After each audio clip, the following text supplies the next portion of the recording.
All right. Hi, friends, and here we are again. You know, I don't know if I'll make it, but I'm quite determined to try to finish this part two of rays and initiations before the end of the year. Of course, some difficult material is coming up, namely the old commentary sections. They always leave you wondering whether you've interpreted them in the correct way. Well, we have finished two number 104s, which Brett is going to splice together due to my mistake talking into a muted computer. All right. Mercury retrograde has been working in subtle ways. And now we're beginning number 105, and we have the last of these five great spiritual events. Two to come, of course, the externalization of the hierarchy and the reappearance of the Christ.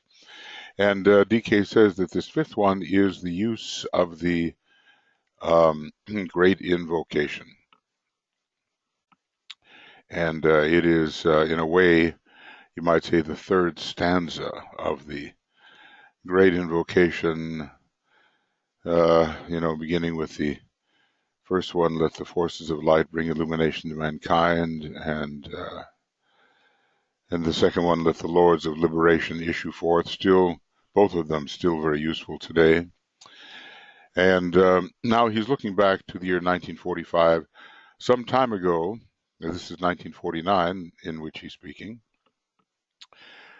Some time ago, I gave out to the world under instruction from the Christ an invocation that is destined to become of major usefulness in bringing about certain great events, and these are an outpouring of love and light upon mankind from Shamballa. It touches more than simply hierarchy. An invocatory, number two, an invocatory appeal to the Christ, the head of the hierarchy, to reappear, and this is a call he may not refuse. He's made his decision around the year 1943, I guess, or maybe it was closer to 45. Anyway, in one of those 2 years, he decided to appear physically and in person, as it were, even though he'll be using a Maya Virupa. And it was this decision, very great sacrificial decision, which prompted the Lord of the world to release into humanity this invocation for power and light, give permission that it be released. And then the third great event, the establishing on earth of the divine plan to be accomplished willingly by humanity itself. And we say this may yet take a while, but, whereas the Christ was with us from the time he really began overshadowing the initiate Jesus at the baptism, he was with us for 3 years then, in visibility, and now it'll be some 2,000 years that he will be with us. Goodness, if you think about that, Imagine 2,000 years in which the Christ is a great and visible presence. It's astonishing what might be accomplished and needs to be accomplished. Incidentally, so this is an outpouring, involves Shambhala, invocatory appeal, it involves hierarchy and the Christ, and the manifestation of the divine plan. This is an externalizing of the plan, facilitated by the externalizing of the hierarchy and of the Christ.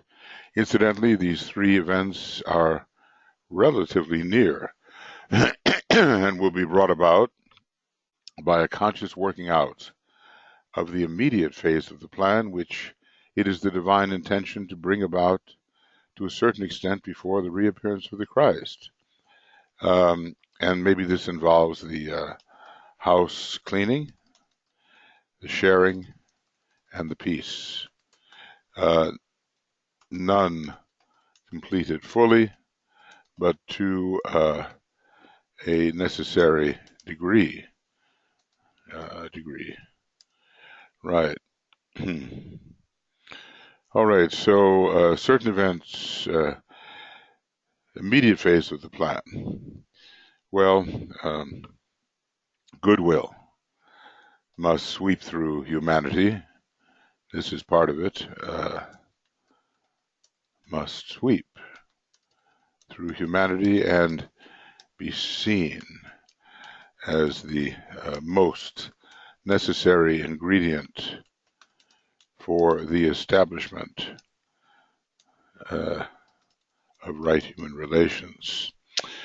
The establishing of right human relations is the immediate task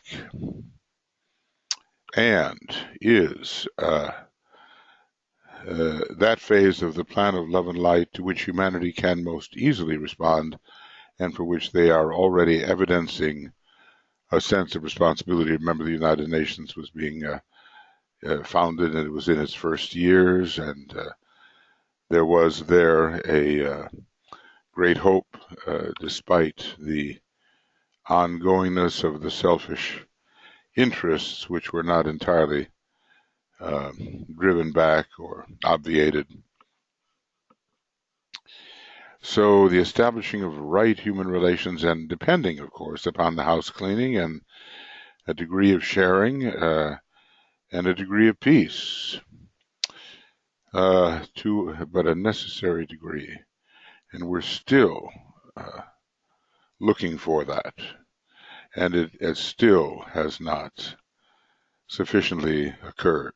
You just have to read the news feeds, and so many people are in danger. They are fleeing for their lives. They're fleeing slavery.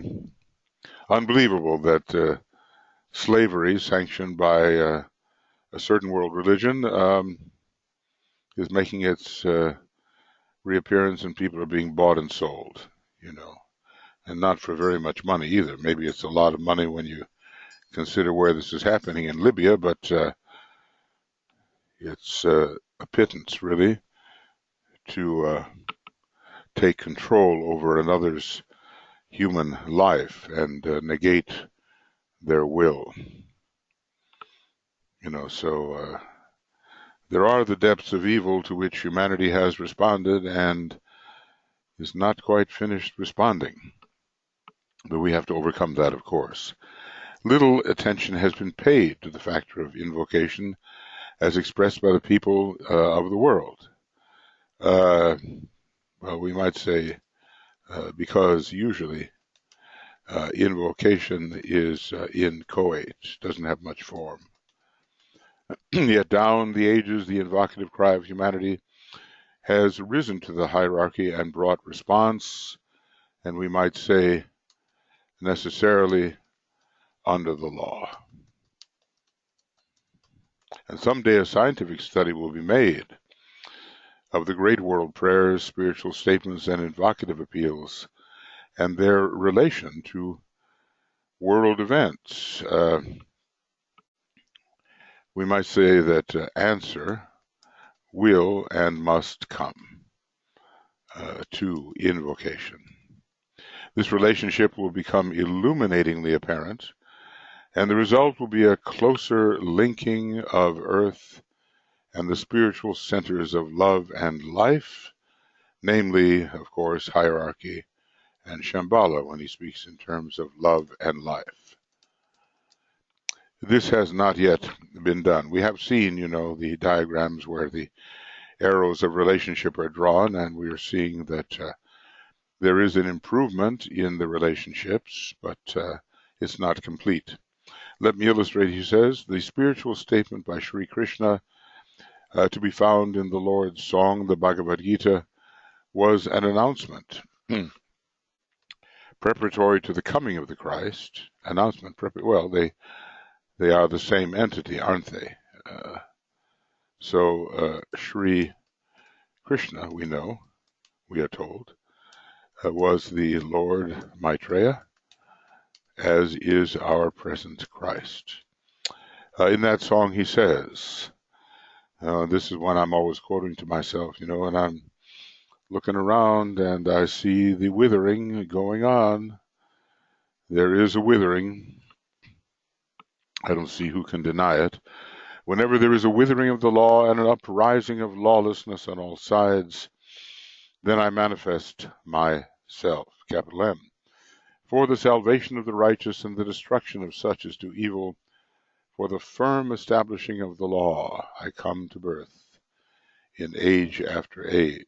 The redeeming presence always emerges.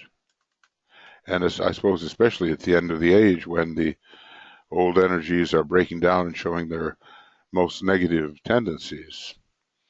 In the lawlessness and wicked period of the Roman Empire, the Christ came. Interesting, though, that Rome, maybe in its earlier days, was known for its well-codified system of law. And, the Romans, in a way, of ancient time are the English of today, with their rule by law, and yet it did break down. We do know that. Another instance of a notable and most ancient invocation is to be found in the Gayatri, where the people invoke the Sun of Righteousness in the words, "Unveil to us the face of the true spiritual sun, hidden by a disk of golden light, that we may know the truth and do our whole duty as we journey to thy sacred feet." We use that all the time. It's maybe the most ancient of the prayers that are available to us. And it's looking for the central spiritual sun, which is ultimately the monadic nature of the solar system. It has a very great reach, but of course we can also apply it to lesser vibratory altitudes, if you will. To this we should be added the Four Noble Truths, as enunciated by the Buddha, and which are so well known to all of us, summarizing as they do the causes and the sources of all the troubles which concern humanity. The problem is that we desire that which is to be found in the phenomenal world, and we must release ourselves from those desires. The Buddha, with his sixth ray mind, came to explain lower desire and its deleterious effects. And so the method by which the release comes would be the Noble Eightfold Path. There are many translations of these truths to which I have referred, and they all convey the same longing and appeal, and they are all essentially correct as to meaning. During the Jewish dispensation, there was given a statement as to human conduct in the words of the Ten Commandments. Elsewhere, I'm not sure it's here, he did talk about the rather negative presentation of the "thou shalt not." And the 11th commandment, "thou shalt love thy neighbor as thyself." But this was offered by the Christ. Upon these, human law has been based, and upon them the laws governing the relationships of the people in the West have been founded. And let's just say these are now challenged. Let's see if we can hold out for the preservation of the best that the West has produced. It has eventuated in a somewhat narrow conception of deity. These commandments are didactic and present the negative angle. Then the Christ came and gave to us the fundamental law of the universe, the law of love. And when we say universe, I think we have to say of our solar system, fundamental law of our solar system. That word universe having so many different meanings, the law of love. He also gave us the Lord's Prayer, with its emphasis upon the fatherhood of God and the coming of the kingdom and right human relations. So great statements have been given out. and they form the foundation of so much of the progress of humanity. Now the great invocation is used by the hierarchy itself, has been given out to the world. I think the way they use it is different from us. It's in a different language, perhaps the Pali language, not the English language, but they do use it. And so reactionary is human thinking that the claim made by me that it is one of the greatest of the world prayers and is on a par with the other voiced expressions of spiritual desire and intention will evoke criticism. We are backward looking and want to preserve the past against all possible improvements in the present. Well, he says that's of no importance. Only a very few in the early days of Christianity employed the Lord's Prayer because it needed recording, expression in understandable terms, and adequate translation before its widespread use became possible. So these words of power gradually make their way into the human consciousness and then have a very constructive effect. And that effort took centuries to accomplish, of course. Such is our communication system today that it would no longer take centuries. The uniqueness connected with the invocation consists in the fact that it is in reality a great method of integration. It links the Father, the Christ, and humanity in one great relationship. I'm just trying to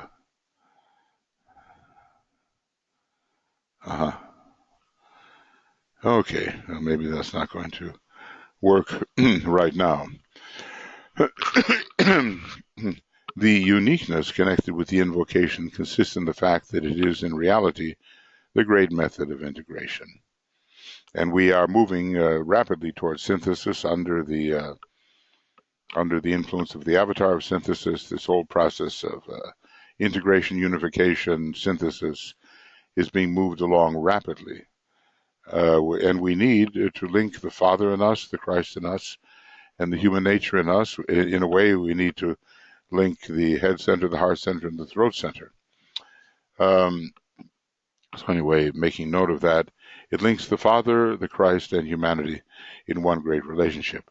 Christ emphasized ever the fatherhood of God and substituted in its place, in place of the cruel, jealous, tribal Jehovah of the nation to which he had gone for a physical vehicle. Okay, well, certainly Jesus had that physical vehicle, and Christ overshadowed him and took possession of that vehicle from time to time. Christ was a Jew. In the 17th chapter of St. John's Gospel, which is another of the major spiritual statements of the world, Christ emphasized the relation of the Christ consciousness to the consciousness of deity itself. Maybe no man cometh to the Father except through me. This is another of those statements which unites the first and second divine aspects. He linked the concept of the monad to the fully developed soul-infused personality. The Father is the monad, okay? And the underlying unity existing between all beings in all forms and the Father. The one and the many, and the Father is through and really is the many. And the many are the Father. The possibility which he there expressed still remains distant except in connection with the spiritual hierarchy. Excuse me. Okay. It is good, however, to remember that they have achieved a goal towards which all true disciples and initiates are working. So, we need that group. The hierarchy sets the example which we must soon, if possible, fulfill. the sooner the better. The great invocation relates the will of the Father, or of Shamballa, the love of the hierarchy, the service of humanity, into one great triangle of energies. And the triangle will have two major results together: the sealing of the door where evil dwells, and the working out through the power of God. Let loose upon earth through invocation of the plan of love and light. So, we must and can now establish this relation with the Father and the Son, with the Lord of the world and the Christ. The linking up is now possible and is needed if the door where evil dwells is to be sealed and the plan of love and light is to be worked out. All right. This is no idle dream. From the angle of the human consciousness, the vehicle of light is, first of all, the great educational systems of the world. And, we know that the second ray is so connected with education as, in some respects, the fifth ray is, and maybe the third ray to a certain extent.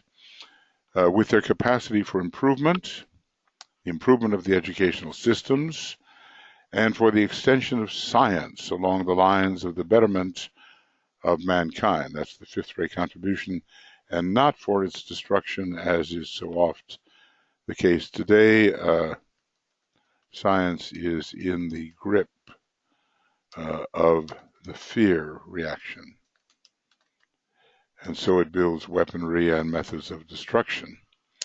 And to this must be coupled the steady changing or conversion of scientific attainment by the enlightenment which wisdom brings. And we might say that science is exploring ever more subtle realms, and the era of materialism is well nigh over. This has in the past safeguarded human aspiration and progress into light. The enlightenment which wisdom brings has safeguarded human progress into the light. In the light which enlightenment brings, that's the third initiation really, and progressively through our educational systems, the light waxes ever stronger when it is not simply indoctrination masquerading as education. In the light which enlightenment brings, we shall eventually see light, greater light, and the day will come when thousands of the sons of men in countless groups will be able, with Hermes and with Christ, to say, I am, or we are, the light of the world. So obviously a major disidentification from the vehicle is necessitated. Because we are not the form, but the light from which the form derives. Hermes too, Mercury. Okay. We are told by the Christ that men love darkness rather than light because their deeds are evil, and why? They want to keep those deeds hidden, and we see so much of that today, but people are being forced to, own up to their deeds. Nevertheless, one of the great emerging beauties of the present time is that light is being thrown into every dark place, and that's Pluto, and there is nothing hidden which shall not be revealed. So Pluto brings all to light, and ever since the discovery of Pluto, this process has been accelerating. DK tells us that men shall lose the privacy in which to sin. Interesting thought. When we invoke the mind of God and say, let light stream forth into the minds of men, let light descend on earth, we are voicing one of the great needs of humanity, and if invocation and prayer mean anything at all, the answer is certain and sure. Ask and you shall receive. When we find present in all people at all times, in every age and in every situation, the urge to voice an appeal to the unseen spiritual center, there is a fixed surety that such a center exists. Otherwise, all of humanity, thinking in a very illusory way, is subject to a great mistake. And their approach is a hallucination. I think that is rather preposterous and takes even more illusion if we are to believe in it. Invocation is as old as the hills or as old as humanity itself. The reaching upward may be of ancient man into the solar angelic presence he sensed within himself. Therefore, no other argument for its usefulness or its potency is required. The orientation of man has been invocative all these years.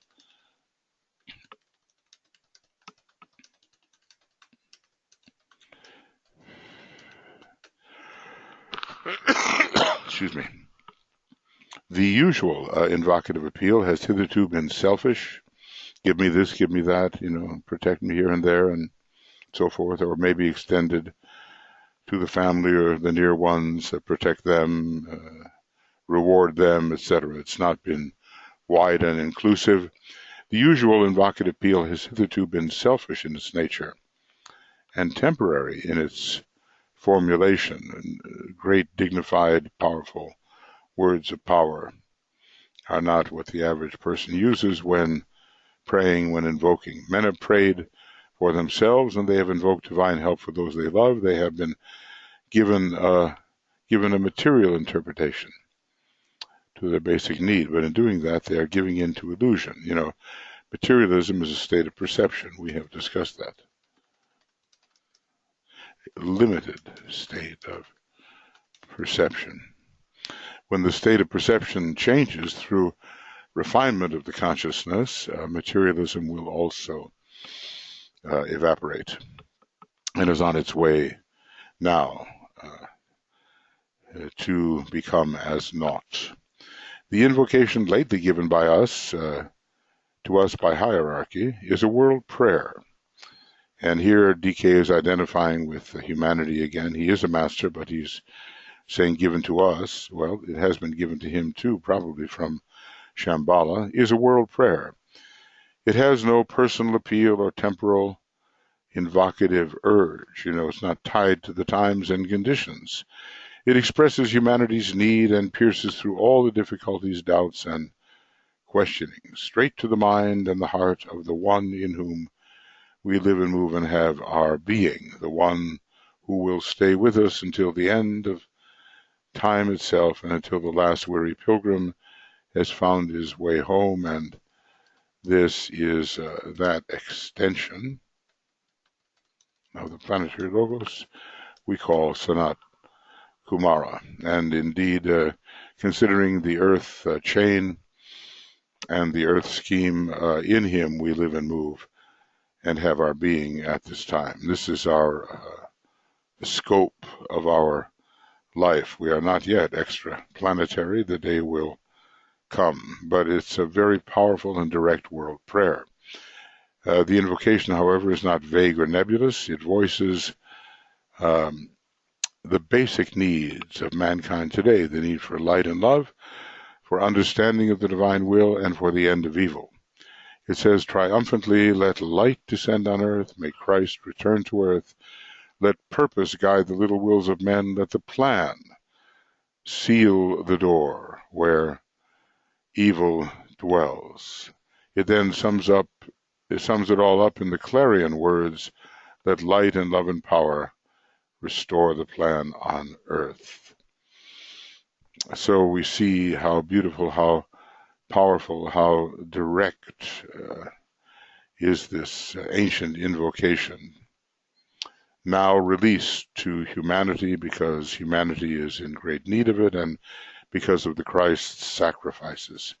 Always the emphasis is laid upon the place of appearance and of manifestation on earth, so it's a seventh ray, well, not only, but seventh ray word of power, leading to a necessary manifestation. Already this invocation is doing much to change world affairs. We don't realize how these words of power really work, and this was 70 years ago. Far more than may appear to your eyes, but the Master sees the inner result.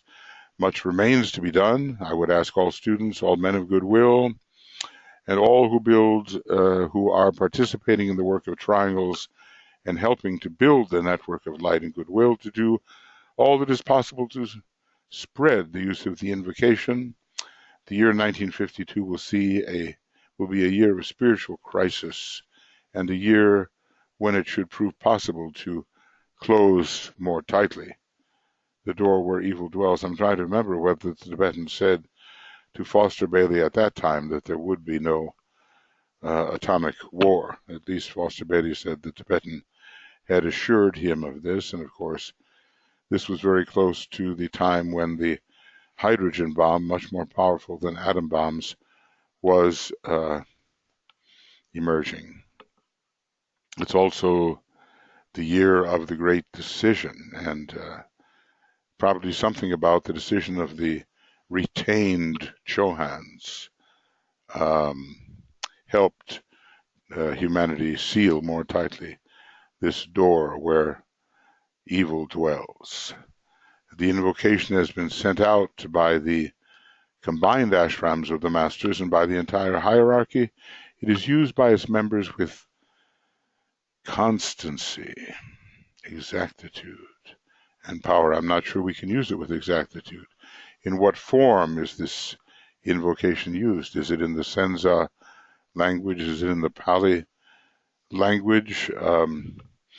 Obviously, the power of mind and imagination play a big role in its use. It will serve to integrate the two great centers, hierarchy and humanity, and to relate them both in a new and dynamic manner to the center where the will of God is known. So this is a great integrative word of power. Okay. Right. Just trying to see where we are here. Already this invocation is doing much, right, to change world affairs. I read that.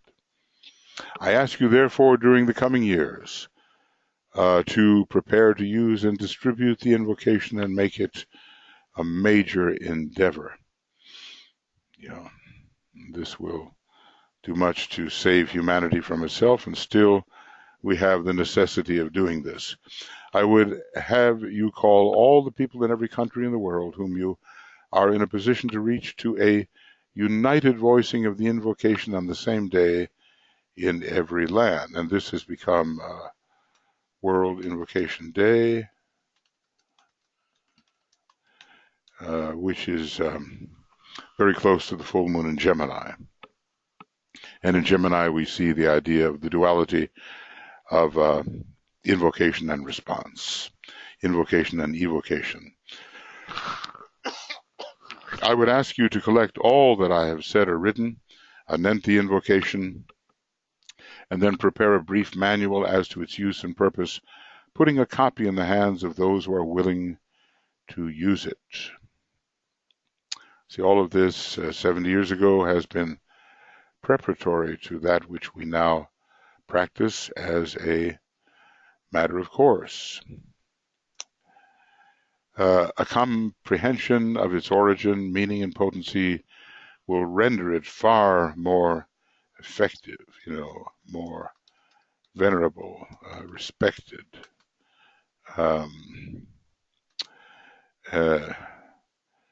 with a sense of its august origin.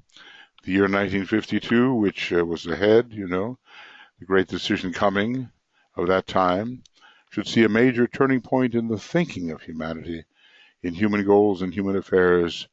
And for implementing this, I ask you to work, and indeed the cultural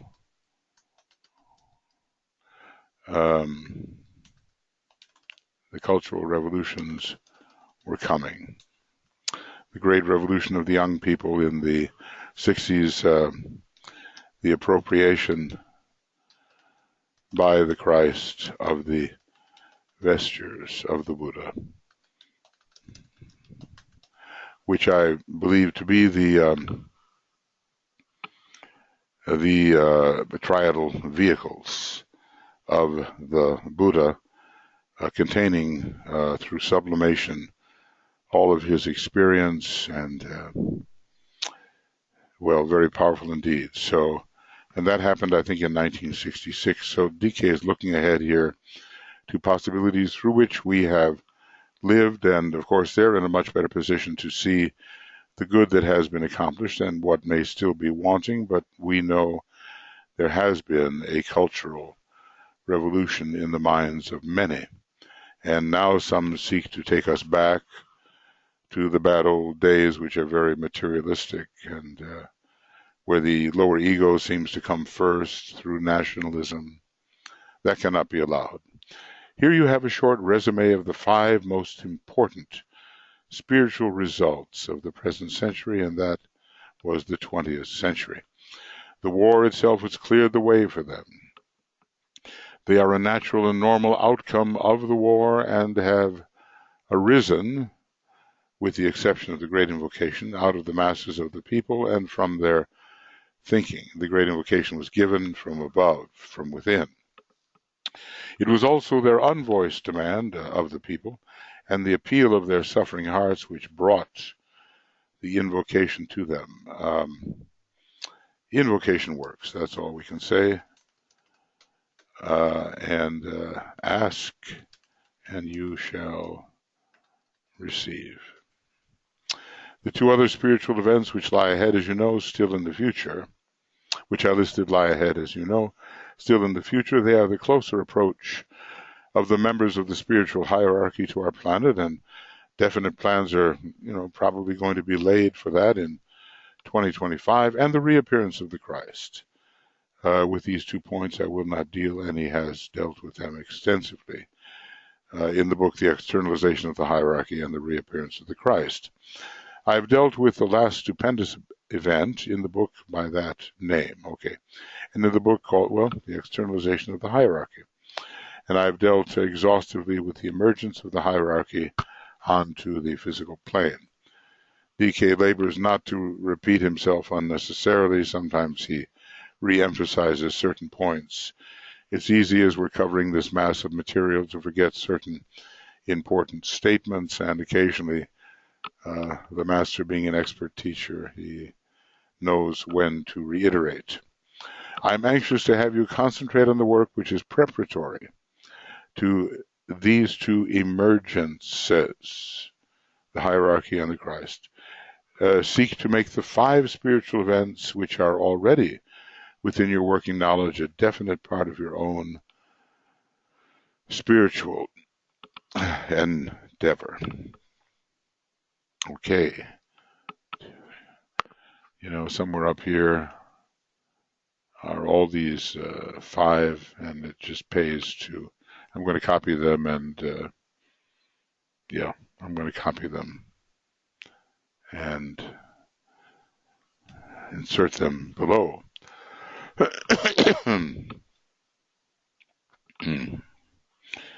So here we are. These 5, here you have a short resume, and the 2 other events, and seek to make these 5 spiritual events, and there they are. All right, just for a reminder, which are already within your working knowledge, a definite part of your own spiritual endeavor.